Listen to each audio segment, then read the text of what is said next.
Good morning students. Jyotiba Phule education group में आपका स्वागत है।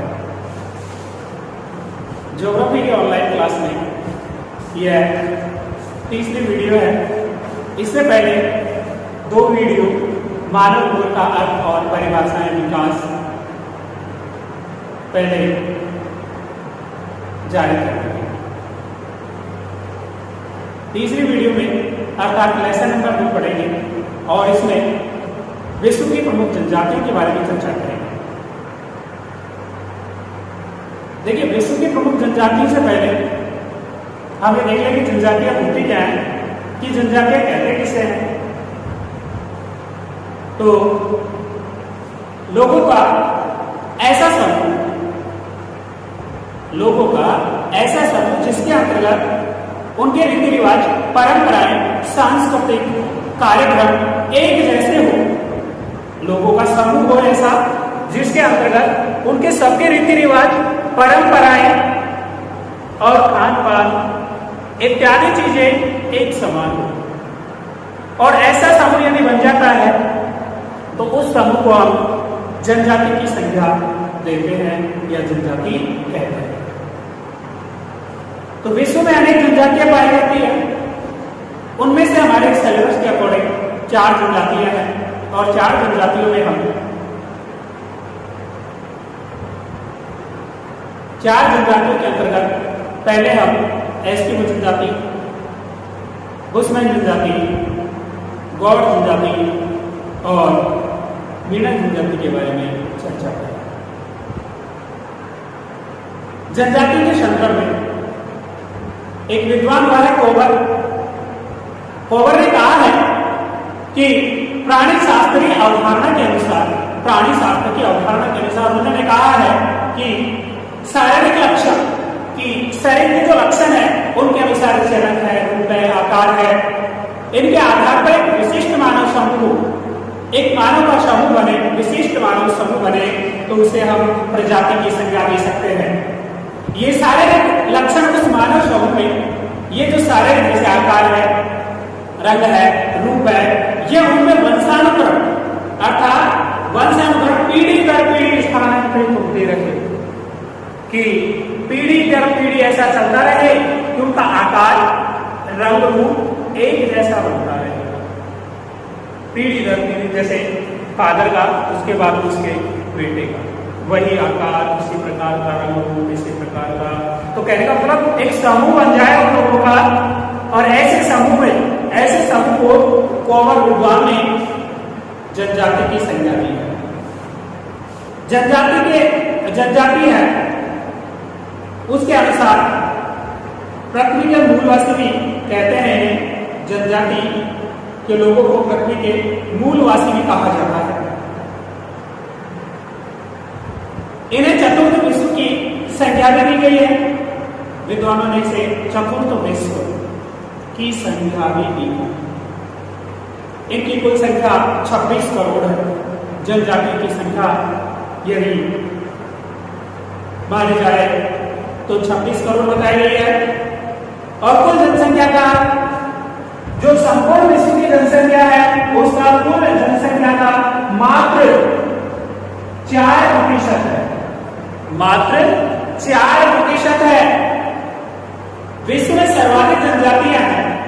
विश्व में जो सर्वाधिक जनजातियां पाई जाती है वो अफ्रीका महाद्वीप में पाई जाती है।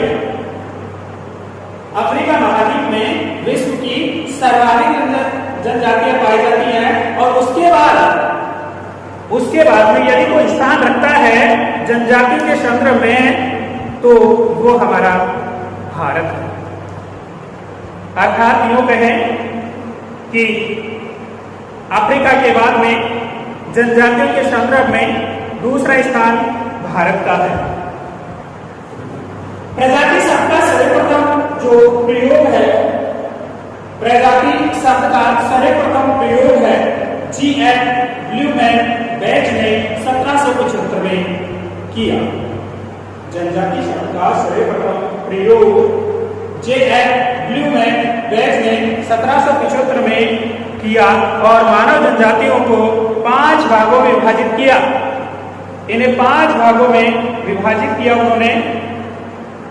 इनके रंग, आकार, भाषा, रीति रिवाज, परंपरा, इनके आधार पर इन्हें 5 भागों में विभाजित किया। भारत की जनजातियों का वर्गीकरण सर्वप्रथम एच रिश्ले ने किया। एच रिश्ले ने सर्वप्रथम भारत की जो जनजातियां हैं उनका वर्गीकरण किया। और जबकि विश्व की जनजातियों का वर्गीकरण है कार्ल लिनियस ने किया। कार्ल लिनियस ने किया। और 1919 में ग्रिफिथ टेलर द्वारा एक सिद्धांत प्रस्तुत किया गया, जॉन एंड स्टार्ट थ्योरी, प्रवास प्रतिबंध सिद्धांत।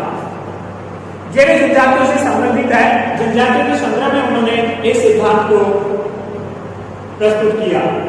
टेलर ने विश्व की जनजातियों को मुख्य रूप से 7 भागों में विभाजित किया है। जो ग्रिफिथ टेलर है उन्होंने विश्व की जो समस्त जनजातियां पाई जाती हैं उनको 7 भागों में विभाजित किया है। और टेलर के अनुसार मध्य एशिया भूमध्य सागरीय क्षेत्र में सबसे पहले प्रजातियों का उद्भव हुआ। टेलर कहते हैं कि सबसे पहले जो जनजातियों का उद्भव हुआ है वो मध्य एशिया और भूमध्य सागर क्षेत्र में हुआ है। इस क्षेत्र की जलवायु मानव विकास के लिए उपयुक्त और अनुकूल मानी गई है कि मध्य एशिया और भूमध्य सागरीय जो जलवायु है वो मानव जीवन के लिए, मानव विकास के लिए अनुकूल मानी गई है। मध्य एशिया को मानव सभ्यता का पालना भी कहा जाता है। मध्य एशिया को मानव का सभ्यता का पालना भी कहा जाता है। और भारत सामान्य विश्व की जनजातियों के त्वचा के आधार पर 3 समूह में विभाजित किया है। त्वचा के रंग के आधार पर, इसके त्वचा की बात कर रहे हैं यहाँ पर, केवल त्वचा से संबंधित त्वचा के आधार पर 3 भागों में विभाजित किया है। मात्र 3 भागों। 3 में है निग्रोइड जिसका रंग काला है, अफ्रीका में पाई जाती है और इसकी उप जनजातियां हैं पिग्मी और बुशमैन। दूसरी है काकेसाई, श्वेत कलर सफेद है इनका और क्षेत्र ये अब यूरोप में पाई जाती है। और नार्डिक अल्पाइन इनकी उप जनजातियां हैं। इसके अलावा तीसरी जो जनजाति है कलर के आधार पर वो बताई गई है मंगोलिया और इनका रंग है पीला। यूरेशिया यूरोप और एशिया दोनों में पाई जाती हैं। देखिए यूरेशिया कहा जाता है यूरोप और एशिया को मिला। तो यूरेशिया में और कनाडा में यह जनजाति पाई जाती है और इसकी जो जनजातियां हैं वो है एस्किमो और मंगोलिया। इसके अलावा विश्व की प्रमुख जनजातियां हैं उनमें ठंडे प्रदेशों में निवास करने वाली जनजाति है वो है एस्किमो। ठंडे प्रदेश में निवास करने वाली जनजाति एस्किमो। और एस्किमो अलास्का, उत्तरी कनाडा व ग्रीनलैंड, सेमाइट यूरोप के टुंड्रा प्रदेशों में निवास करती है। देखिए आगे एस्किमो जनजाति के बारे में संदर्भ में पढ़ेंगे तो वहाँ पर एक डिटेल पढ़ेंगे। पहले जो विश्व की प्रमुख जनजातियां हैं उनके क्षेत्रों में पाई जाती है उनके बारे में। दूसरा विश्व के सघन वनों में निवास करने वाली जनजाति पिग्मी जो कांगो बेसिन और सेवांग व सकाई मलेशिया इनमें निवास करती है।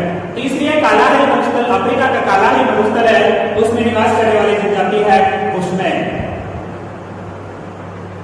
अगला है उष्णकटिबंधीय घास स्थल में निवास करने वाली जनजाति मसाई। अफ्रीका बंटू अरब मरुस्थल में निवास करती है। समशीतोष्ण कटिबंधीय घास के मैदान, समशीतोष्ण सामान्य समान और शीतोष्ण शीत और उष्ण अर्थात यहाँ पर समान रूप से जलवायु ना अधिक ठंड हो और ना अधिक गर्म है। तो समशीतोष्ण कटिबंध में निवास करने वाली जनजाति है किर्गिज जो कि मध्य एशिया में पाई जाती है। ये तो ही सामान्य जनजाति के बारे में चर्चा।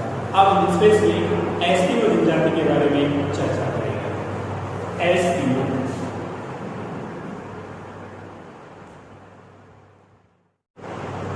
जनजाति, तो एस्किमो का शाब्दिक अर्थ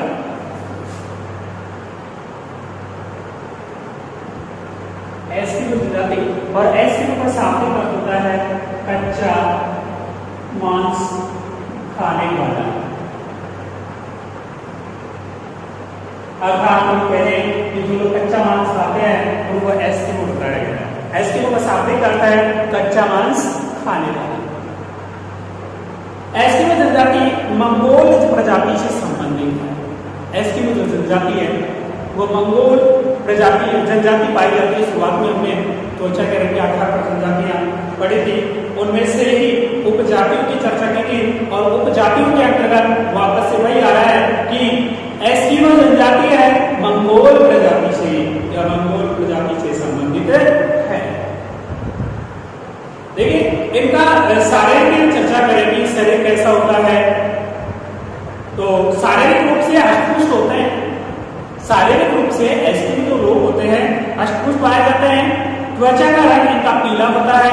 कद मझला अर्थात ना तो बड़े होते हैं लंबाई में और ना छोटे होते हैं। इसके अलावा नाक चपटी होती है इनकी। ये अपने लिए इन्यूट शब्द का प्रयोग करते हैं। ये अपने लिए स्वयं है वो इन्यूट शब्द का प्रयोग करते हैं, और जिसका इन्यूट है उसका अर्थ बताया है। इसका अर्थ है सच्चे लोग।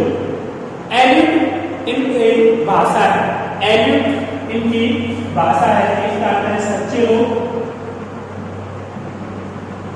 और एल्यूट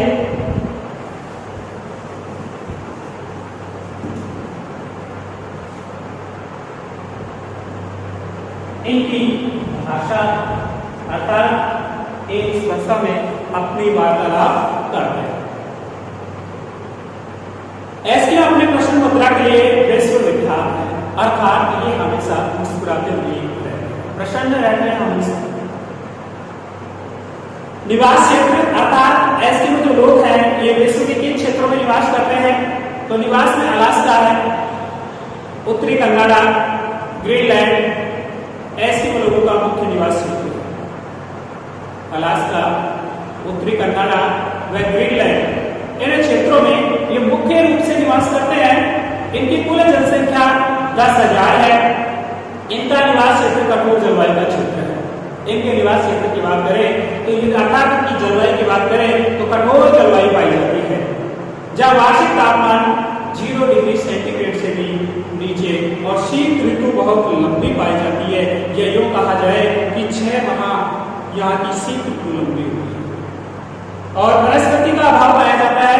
वर्षा इनके रूप में होती है, और यहाँ पर जो वर्षा होती है वो इनके रूप में होती है। अर्थात बारिश की जो बूंदे हैं, अपने जो बारिश होती है यहाँ पर उसमें बारिश की बूंदें आती हैं, और इनके वहाँ पर जो बारिश बरसती है, जो बारिश होती है उसमें बर्फ के हल्के हल्के टुकड़े हैं वो पानी के साथ नीचे आते हैं, वर्षा के रूप में गिरते हैं। इसलिए कहा गया है कि उनके रूप में वर्षा होती है। देखिए निवास क्षेत्र की बात करते हैं। अलास्का, उत्तरी कनाडा और ग्रीनलैंड।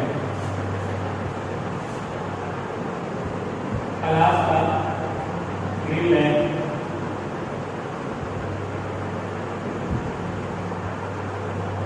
अलास्का, ग्रीनलैंड और तीसरा बताया है उत्तरी कनाडा। मुख्य रूप से किन्हीं क्षेत्रों में ये लोग निवास करते हैं। अब है इनका आर्थिक क्रिया कि ये करते क्या है, अर्थात अपना जीवन यापन कैसे करते हैं, जीविकोपार्जन किस प्रकार चलाते हैं। तो देखिए मानव अपने जीविकोपार्जन के लिए कुछ न कुछ क्रियाकलाप जरूर करता है, अपने परिवार को चलाने के लिए, अपनी जो आवश्यकताएं हैं उनको पूर्ति करने के लिए कुछ क्रियाकलाप करता है। वैसे ही एस्किमो जो लोग हैं वो अपनी आर्थिक या अपनी आवश्यकताओं की पूर्ति के लिए कुछ क्रियाकलाप करते हैं, उनको आर्थिक क्रियाकलाप के अंतर्गत रखा गया है। और आर्थिक क्रियाकलाप में आर्थिक मछली पकड़ना, आर्थिक मतलब शिकार करना, और मछली पकड़ना, खाद्य संग्रहण अर्थात भोजन इकट्ठा करना एस्किमो लोगों की आजीविका का मुख्य आधार है। अपनी जीविकोपार्जन के लिए ये लोग शिकार करते हैं। आर्थिक मीन्स शिकार करना, तो शिकार करते हैं, मछली पकड़ना इनका कार्य है। अर्थात मुख्य रूप से यूँ कहें कि मछली का इनके जीवन में अत्यधिक उपयोग है। और खाद्य संग्रहण अर्थात भोजन इकट्ठा करना, ये मुख्य रूप से आर्किड कहलाते हैं। आर्किड दो प्रकार के प्रचलित है। आर्किड में सभी होता है कुछ कार्य करना। तो आर्किड दो प्रकार के प्रचलित हैं। ये आर्किड करते हैं शीतकालीन आर्किड और बसंतकालीन आर्किड। शीतकालीन अर्थात सर्दियों में किया जाने वाला आर्किड हो गया, और बसंतकालीन आर्किड जो बसंत ऋतु में किया जाता है इनके द्वारा वो आर्किड। तो शीतकालीन आर्किड है, उसमें दो विधियां पाई जाती हैं। जो शीतकालीन आर्किड करते हैं, शीतकाल में जो ये शिकार करते हैं, उनमें दो विधियां पाई जाती हैं। अर्थात जो मछली है उसको पकड़ने के लिए दो प्रकार की विधियां काम में लेते हैं। एक है बाहुपात और दूसरी है इतुरपात। एक तो है बाहुपात, शीतकालीन आर्किड के अंतर्गत शीतकालीन आर्किड, और इसके अंतर्गत की जाने वाली जो शिकार है या आर्किड है वो दो प्रकार से है, बाहुपात और इतुरपात। देखिए दोनों जो बाहुपात है इतुरपात है, दोनों में है जो शिकार किया जाता है इनके द्वारा मछली। विधियां हैं शिकार अर्थात मछली को पकड़ने की विधियां हैं, इनके द्वारा जो उपयोग में ली जाती है। बाहुपात का शाब्दिक अर्थ है प्रतीक्षा करना, कि बाहुपात इनके द्वारा जो उपयोग ली गई है इसका शाब्दिक अर्थ बताया गया है प्रतीक्षा करना, कि किसी का इंतजार।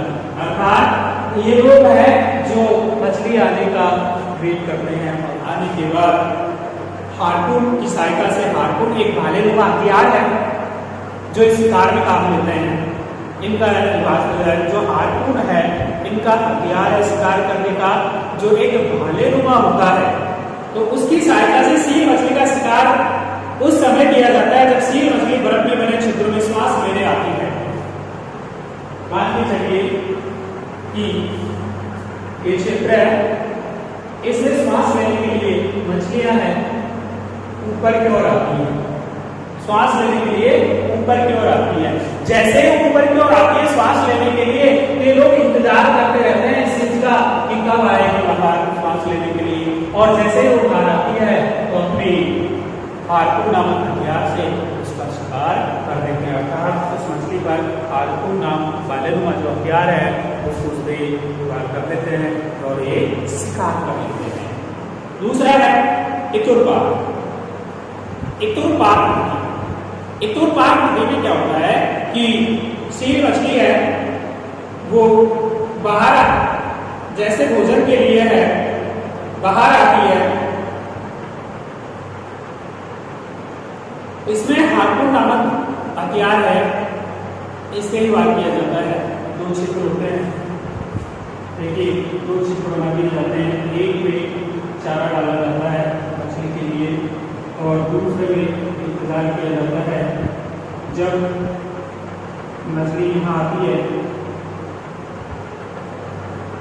चारा लेने के लिए। जो हलचल होती है हलचल होते ही तुरंत पीछे वाले छिद्र से वार किया जाता है हाथों से, और फिर मछली का शिकार कर दिया जाता है। तो इस प्रकार प्रतीक्षा इतुरपात विधि में दो छिद्र बनाकर सील मछली का हार्पून की सहायता से शिकार करते हैं, और मछली का शिकार उस समय किया जाता है जब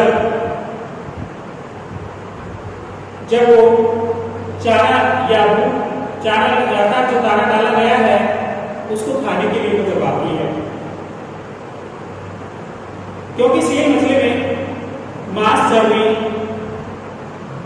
चर्बी से रोशनी, त्वचा से कपड़ा और तंबू बनाया जाता है, इसलिए इनके जीवन में सील मछली का विशेष महत्व है।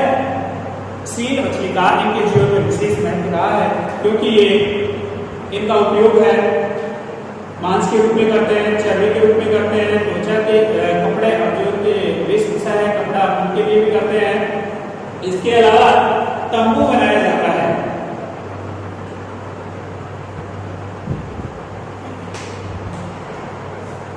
ये तो रहा शीतकालीन आर्किड, बाहुपात और इतुरपात।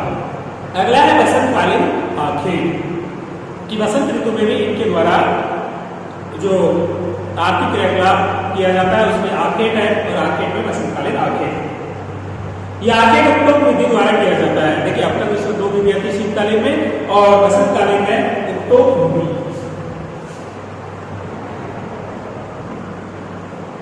उपटोक विधि द्वारा शिकार किया जाता है बसंत काल में।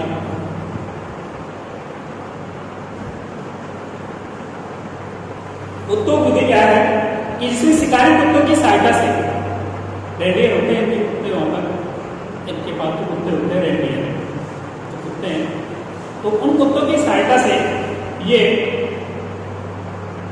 सील मछली का शिकार करते हैं।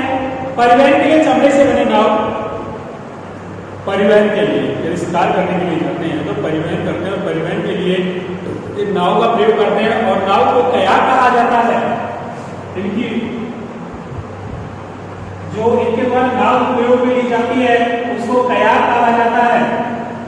बसंतकालीन आंखें के अंतर्गत उपयोग में कुत्ता जो इनका रेंडियर है, कुत्ता, उसके अलावा कयाक जो नाव है, इसके अलावा ये लोग इनका प्रयोग करते हुए अपने सामाजिक स्तर का निर्धारण करता है, अर्थात अपना शिकार कर लेते हैं ये लोग इनकी सहायता से।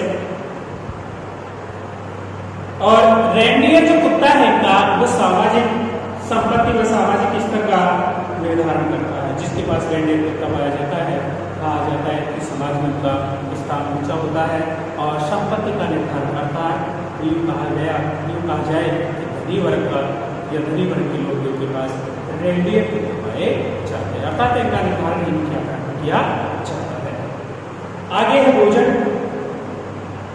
भोजन के अंतर्गत एस्किमो लोग सील मछली का स्थलीय जीव जंतुओं से भोजन प्राप्त करते हैं। मुख्य रूप से भोजन के रूप में सील मछली वगैरह इनका उपयोग करते हैं, और स्थलीय जो जीव जंतु पाए जाते हैं उनका प्रयोग भी ये लोग अपने भोजन के रूप में करते हैं। वस्त्र के एस्किमो लोग हैं किस प्रकार के वस्त्र पहनते हैं, तो एस्किमो के वस्त्र कैरिबो व ध्रुवीय भालू की खाल से बने होते हैं। कैरिबो और ध्रुवीय भालू की खाल से बने हुए होते हैं, क्योंकि शुरुआत में बताया गया था कि यहाँ पर तापमान 0 डिग्री सेंटीग्रेड से भी कम पाया जाता है, अर्थात इनके शरीर को गर्म रखने के लिए या अपने शरीर को ये लोग बचाने के लिए ऐसे वस्त्रों का उपयोग करते हैं जो इनके शरीर को शारीरिक रूप से गर्मी को, अर्थात गर्मी बने रहे, या फिर यूँ कहे कि सामान्य इनका जो शरीर है वो तापमान को कर सकता है। वस्त्र बनाने का कार्य मुख्य रूप से स्त्रियां करती हैं। जो वस्त्र बनाने का कार्य है वो मुख्य रूप से स्त्रियों द्वारा किया जाता है। बाजूदार जर्सी को टिबियाक कहा जाता है। बाजूदार जर्सी अर्थात जर्सी नुमा एक वस्त्र होता है, बाजूदार फुल बाजू का होता है, इसके द्वारा जूतों की शर्ट डाले हैं, सर्दी में रहते हैं तो बाजू का पहनते हैं। तो बाजूदार जो जर्सी नुमा इनका कपड़ा है या वस्त्र है उसको टिबियाक कहा गया है, कहा गया है। और उसके ऊपर पहनने वाले वस्त्र को अनुभव कहा जाता है। अनुभव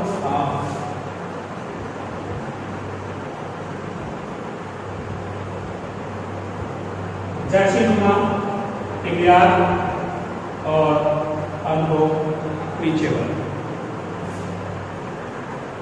सील मछली की खाल से बने जूतों को कार्मिक कहा जाता है। सील मछली की खाल से जो बने हुए जूते हैं उनको कार्मिक कहा गया है। एस्किमो जनजाति का निवास है कि ये लोगों का घर किस प्रकार होता है, किस प्रकार का बना होता है। तो एस्किमो जनजाति के घर मुख्य रूप से 3 प्रकार के होते हैं। इनके जो घर पाए जाते हैं वो मुख्य रूप से 3 प्रकार के होते हैं, जिनमें पहला है इग्लू। यह बर्फ से बना शीतकालीन निवास गृह है। इग्लू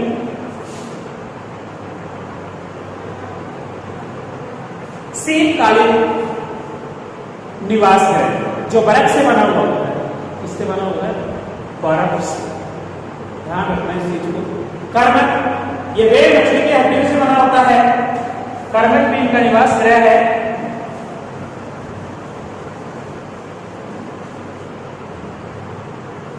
ये तो बना होता है बर्फ का। दूसरा है कर्मक, जो वह मछली की हड्डियों से बना हुआ होता है। तीसरा है तंबू, ग्रीष्मकालीन अस्थायी आवास जो सील मछली की खाल से बनी। तंबू जो सील मछली की खाल से अस्थायी आवास होते हैं। कैसे हैं? अस्थायी आवास। अब है यंत्र व उपकरण कि इनके द्वारा किन किन यंत्रों का उपयोग किया जाता है, कौन कौन से उपकरण है जो अपने जीवन में काम लेते हैं और उनके द्वारा अपना जो जीवन है वो चलाते हैं, शिकार वगैरह करते हैं। कयाक या उड़ियाक, कयाक या उड़ियाक एक प्रकार की नाव है, एक प्रकार की नाव है। उमिया बड़ी नाव है और वे मछली के शिकार में काम में ली जाती है। देखिए दोनों नाव है, लेकिन उमियाक है जो वह मछली के काम में या शिकार में काम में ली जाती है। हार्पून भालेनुमा हथियार है जो सील मछली के शिकार में काम लेते हैं।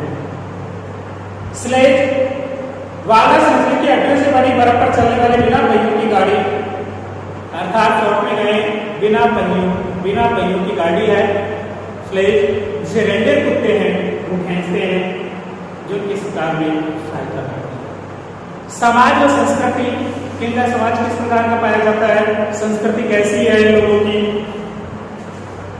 तो एस्किमो लोगों का समाज है मित्र प्रधान है, अर्थात कर्ता मुखिया होता है वो पुरुष होता है। जो छोटे समूह में घुमक्कड़ जीवन व्यतीत करते हैं और ये लोग हैं जो छोटे समूह में निवास करते हैं और अपना जीवन घुमक्कड़ रूप से जीते हैं। इनमें बहुपत्नी प्रथा प्रचलित है, एक से अधिक पत्नी रखने की प्रथा प्रचलित है इनमें। जाति तो उन्होंने ये लोग विश्वास करते हैं। आज भी लोग अपने जाति के द्वारा जो जादू टोने होते हैं उनमें विश्वास करते हैं। बुढ़े में ऐसे व्यक्ति भोजन की कमी के कारण आत्महत्या कर लेते हैं। बुढ़े और ऐसा जो लोग हैं जब शिकार या भोजन की कमी होने लगती है तो लोग आत्महत्या कर लेते हैं। वातावरण और समायोजन, ये जैसे हमने देखा था कि वातावरण किस प्रकार का पाया जाता है और अपने आप को किस प्रकार समायोजित करते हैं। वैसा वातावरण पाया जा रहा है जहां का तापमान 0 डिग्री सेंटीग्रेड तापमान रहा है, कभी कभी माइनस। ऐसे वातावरण में अपने आप को कैसे समायोजित करते हैं, कैसे अपने आप को ढालते हैं लोग? तो ऐसे में लोग अपने आप को कठोर जलवायु के अनुसार समायोजित कर लेते हैं और निवास गृह इग्लू गर्भ के बने होते हैं। सूर्य की तेज रोशनी से बचने के लिए आंख के कवच का प्रयोग करते हैं, अर्थात अपनी आंखों पर कवच लगाते हैं जिससे सूर्य से आने वाली जो किरणें हैं बर्फ, क्योंकि इनके क्षेत्र में बर्फ पाई जाती है, सूर्य की किरणें बर्फ से टकराएंगे, टकराने के बाद में सीधी आंखों पर गिरेंगी। अर्थात आंखों पर पड़ने से पहले ये लोग कवच का प्रयोग करते हैं जो सूर्य से आने वाली किरणें हैं वो उनसे सुरक्षा कर सके। तो अपने आप को बचाने के लिए विभिन्न प्रकार के ये वस्त्र वगैरह या फिर जो कहे कि सुरक्षा के लिए विभिन्न औजार हैं उनका भी उपयोग करते हैं। इसके अलावा आधुनिक संस्कृति से संपर्क, देखिए ये अपने आप को भी एक अलग शुरुआत में बताया था कि ऐसे लोग जो अपना एक सांस्कृतिक जीवन, अलग रीति रिवाज परंपराएं हो, जिनका कोई मेल मिलाप अलग ही हो, बिल्कुल ऐसे लोगों को जनजाति की संज्ञा दी गई है। तो आधुनिक संस्कृति और इन लोगों का संपर्क किस प्रकार है आधुनिक लोगों से? तो एकाकी जीवन व्यतीत करने वाले, एकाकी अपने आप में अकेले जीवन व्यापन करने वाले ये लोग 1960 के पश्चात यूरोप अमेरिका के लोगों से संपर्क हुआ। 1960 के बाद इन लोगों का यूरोप और अमेरिका के लोगों से संपर्क हुआ और पारंपरिक वातावरण का रूपांतरण तीव्र गति से इनमें परिवर्तन आया। जैसे वो लोगों में संपर्क में आने के बाद इनमें अत्यधिक परिवर्तन देखा गया। अब ये लोग परिवहन के साधनों के रूप में, देखिए उस समय बात की कि ये लोग इसका प्रयोग करना स्लेज, जो इनकी नाव है बिना पहिए की, उसका उपयोग करते हैं। अब ये लोग मोटर वाहन का भी प्रयोग करने लगे और नाव भी मोटर द्वारा चलित उपयोग में लेने लगे हैं। इतने तीव्रगामी से इनमें परिवर्तन आया है। इसके अलावा स्कूटर का भी प्रयोग करने लगे हैं और मौन व्यापार की जगह नगद मुद्रा का व्यापार का चलन बढ़ा है। पहले मौन व्यापार किया करते थे, अब इनके व्यापार में भी मुद्रा का प्रचलन बढ़ा है। रहन सहन पहनावे में बदलाव आया है। जैसे जैसे लोग अन्य लोगों के संपर्क में आते गए, उन लोगों से संपर्क में आने के बाद अपने आप को ये लोग बदलने लगे। अमेरिकी सरकार द्वारा स्वास्थ्य सेवाएं उपलब्ध कराने के कारण कनाडा अलास्का में इनकी संख्या निरंतर बढ़ती जा रही है। अमेरिका ने इन लोगों को विभिन्न प्रकार की सुविधाएं उपलब्ध करवाई और सुविधाएं उपलब्ध कराने के बाद इनमें कनाडा और अलास्का में निरंतर संख्या बढ़ती जा रही है। देखिए एक मौन व्यापार आया था और मौन व्यापार के अंतर्गत